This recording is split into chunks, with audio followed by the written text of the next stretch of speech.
Hello and good afternoon. My name is Mohit Joshipura. I am a board certified internal medicine and obesity medicine physician and also serve as the chief medical officer at OpenLoop Health.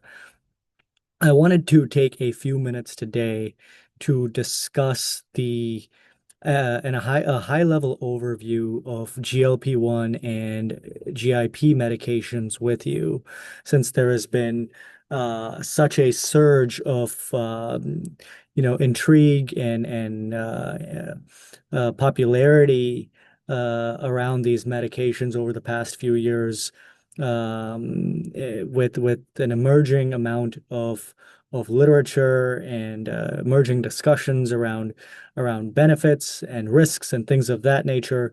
I thought it would be good to set the stage for those of you who may not have a clinical background with regard to what these medications are, what is the best way to use them, what are the risks and benefits, um, what are the indications for using them at a more conventional dose versus what is now known as popularly as microdosing, to give you a better idea of how to understand these medications and potentially even discuss them with others you may have the opportunity to do so with.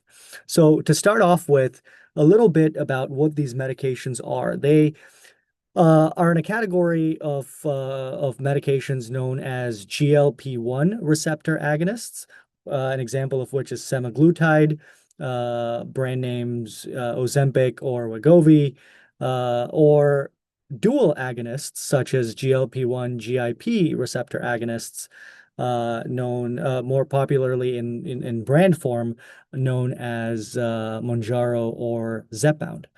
Um, so what are GLP and GIP-1? They're actually hormones your body naturally makes in the intestinal areas that are released after you eat food. And when they are released, they work on receptors both in the gut and in the brain to then help regulate aspects such as blood sugar, reduce the transport of food through your stomach, effectively slowing digestion, and also telling your brain that you are full. I went through the names a little bit ago, and what these medicines do is actually mimic or boost the effect of these hormones and therefore help people eat less and feel satisfied or satiated sooner. And over time, as you might know, they can support weight loss and improve blood sugar control. In fact, the original indication was type 2 diabetes. The first GLP-1 medication was approved actually by the FDA in 2005 for this purpose. But over the past half decade or so, these medications have become popular and incredibly effective, really, for indications beyond blood sugar control as well, more specifically for weight loss. And studies show across semaglutide and tirzepatide that patients in research studies over a span of 68 to 72 weeks lost up as much as 15 to 21% of body weight at high doses of these medications. So as you can see, incredibly effective medications, but like with any other medications, they should be used carefully in conjunction with a lot of lifestyle measures that I'll discuss here shortly, and under the supervision of a licensed clinician, of course, who is experienced in this space. Uh, as I mentioned, there have been established benefits for these medicines in the diabetes realm and in the weight loss realm, but also they are now FDA approved for cardiovascular risk reduction, for example, in those who have established cardiovascular disease, and also are overweight or obese. They have been shown to slow kidney disease progression, improve those who have fatty liver. And also, Zepbound or tirzepatide is FDA approved for the treatment of sleep apnea in those who are overweight or obese, in conjunction with other sleep apnea treatments that may be necessary, such as CPAP. There is also a fair amount of emerging research that is coming to the forefront that might indicate potential benefits of these medications with regard to inflammation, whether it's inflammatory bowel disease or psoriasis, rheumatoid arthritis, and a litany of other conditions. Potential benefits in the cognitive space with Alzheimer's dementia, for example, and also impacting cravings, desires, and a variety of different addiction states, regardless of whether it pertains to alcohol or smoking. So incredibly interesting medications and medication pathways. And I firmly believe that we're likely only scratching the surface of what these medicines are capable of for us.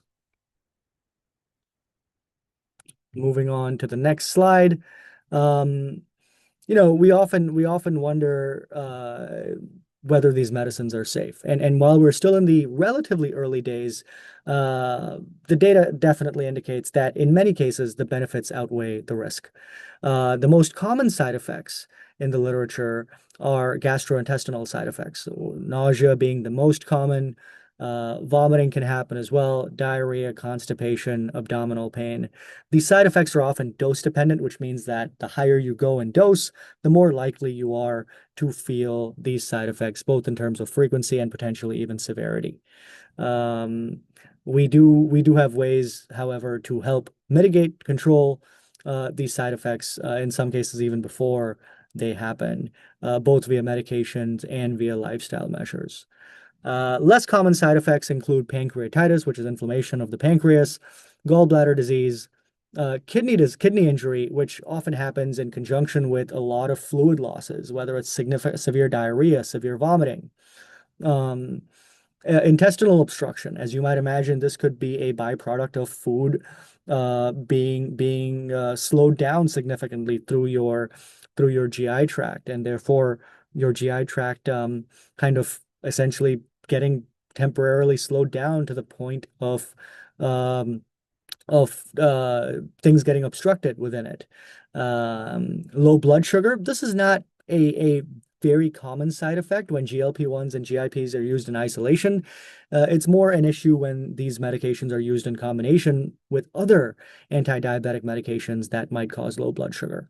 Um, and then there's some research around potential worsening and complications associated with those who already have diabetic eye disease, commonly known as diabetic retinopathy.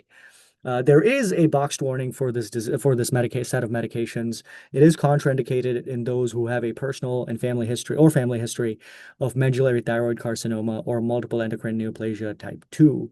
Um, these risks were borne out actually in rat models. They have not yet been borne out in human models, but obviously in situations like this, the risks of prescribing to humans very likely outweigh the benefits, which is why there is a box warning when it comes to humans. Um, okay. In terms of best practices, there's a few things I like to discuss here. Critical that these drugs are not prescribed willy-nilly and that we're evaluating each individual patient and their medical and medication history. Critical that in most cases, unless the patient is already on an existing dose of medication recently, we start low and titrate individually based on individual needs and individual assessments, individual responses to medication. Might go without saying, but we need to monitor weight and manage side effects. Uh, Checking labs is always recommended, especially in high-risk patients. Counsel patients that one more thing on labs, they're not universally required. It's always good to obviously recommend them across the board, but they should definitely be done in higher risk patients, say those who are diabetic, those who have uncontrolled blood pressure being examples, those who have kidney or liver disease, to check those markers before you start these medications. Important for all of us to understand that these medications are an important tool that is part of a bigger toolkit, and they're not intended to be a panacea or a cure-all. Um, and as I mentioned earlier, it is important to use these medications in conjunction with an improved lifestyle, specifically for those who are trying to lose weight, a focus on a calorie deficit, focusing on nutrient-dense, high protein and high fiber diets, focusing on smaller and more frequent meals, given that this medication might make you feel fuller earlier than what you are used to. But so you definitely don't want to get to intake fewer calories than what you need to sustain yourself, specifically, in the protein space. Resistance training, it becomes incredibly important for muscle preservation because when you lose weight, you inevitably lose some muscle along with fat. It's almost impossible to control your weight loss to where you are losing only fat and no muscle. And so resistance training and a high protein diet help mitigate this issue with weight loss in general and weight loss that is aided by these medications.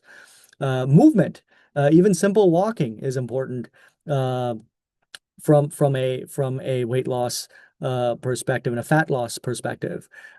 Staying hydrated is important to help keep your kidney health strong and to help again mitigate any losses you might have as a result of side effects, and also to prevent yourself from potentially, overeating in certain scenarios. Dietetics and behavioral therapy support is also important in many cases alongside these. And setting patient expectations appropriately regarding medication timeline. These are not medications that are typically designed for one and done use, not typically medications that are designed to be used in preparation for a big event in your life and then stopped. These are, obesity is a complex chronic disease, and as far as we know, there is really no one timeline fits all situation. And in the vast majority of cases, we have not established a timeline, a finite timeline at which point these drugs can be stopped. Because what we do know based on the research is that when these drugs are stopped, in the vast majority of cases, patients tend to regain a good amount of that weight back in the next months or year after stopping the medication. And then finally, wanted to discuss a little bit about macrodosing versus microdosing. Macrodosing is essentially conventional dosing, and it's intended for those in our protocols with a BMI of 25 to 26.99 if patients have a weight-related comorbidity, or regardless of the comorbidity, those who are BMI 27 plus. Intended primarily for weight loss, and this is key to remember, but can also assist, as we've mentioned earlier, with other approved scenarios such as diabetes, cardiovascular disease, or cardiovascular risk reduction, slowing kidney disease progression, improvement of fatty liver, and sleep apnea treatment. Microdosing is not as well studied. It's based more on anecdotal and emerging benefits. So it's important to know that. It is also important to know that, as I've bolded here, it is for those who do not need weight loss as a primary driver. So if you have someone who is BMI, 35, for example, has had no intolerances to the conventional dosing and needs to lose weight, microdosing is not a good fit for them. It's much lower dosing. It's 50, as in our protocols, it's 50% of conventional level 1 dosing. It's intended for BMI 20 plus, can be used in BMI 25 to 26.99 if they lack a comorbidity. And it's intended primarily for those who cannot tolerate conventional dosing. As I said, those who do not need weight loss as the primary driver, and those seeking more ancillary benefits such as insulin sensitivity, appetite control, reduced inflammation, cognitive support, and things of that nature. So I hope this has been of benefit to you, and helping you understand kind of the ecosystem of these medications, what they are, whether they're safe, what the best practices are surrounding their use, and then finally, in terms of dosing strategies, patients who are best fit for conventional dosing versus those who might benefit from the more emerging microdosing phenomenon. So again, wonderful to be given the opportunity to do this for all of you, and thank you very much for your time today.